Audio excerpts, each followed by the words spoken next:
Saudi സ്ഥാപക ദിനവുമായി ബന്ധപ്പെട്ട് സംഘടിപ്പിച്ച അർദ നൃത്തം ഗിന്നസ് റെക്കോർഡിൽ ഇടം നേടി. 633 കലാകാരന്മാർ പങ്കെടുത്ത പരിപാടി റിയാദിലാണ് അരങ്ങേറിയത്. സൗദിയിലെ പ്രാചീന കലാരൂപമാണ് അർദ. സൗദിയുടെ പരമ്പരാഗത കലാരൂപമാണ് അർദ. യുദ്ധനൃത്തമായാണ് ഇതറിയപ്പെടുന്നത്. വാളും പ്രത്യേക വസ്ത്രമണിഞ്ഞും വാദ്യോപകരണങ്ങളുടെ താളത്തിനൊത്ത് നർത്തകർ ഇതിൽ ചുവടുവെക്കും. ഐക്യവും ശക്തിയും ധൈര്യവും ഉൾക്കൊണ്ട പ്രാചീന കലാരൂപമാണിത്.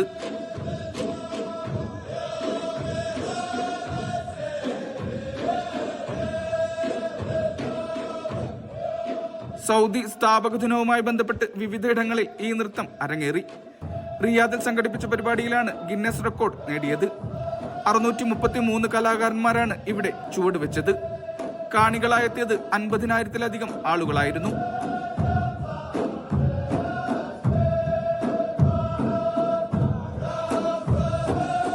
നൃത്തത്തിന് പുറമെ സൗദിയുടെ ചരിത്രം പറയുന്ന വിവിധ പ്രദർശനങ്ങളും അരങ്ങേറി. സ്ഥാപക ദിനവുമായി ബന്ധപ്പെട്ട് ഒരാഴ്ച നീളുന്ന വിവിധ ആഘോഷ പരിപാടികളാണ് രാജ്യത്തുടനീളം നടന്നുകൊണ്ടിരിക്കുന്നത്. Vishal Cherpulassery, media 1, Riyadh.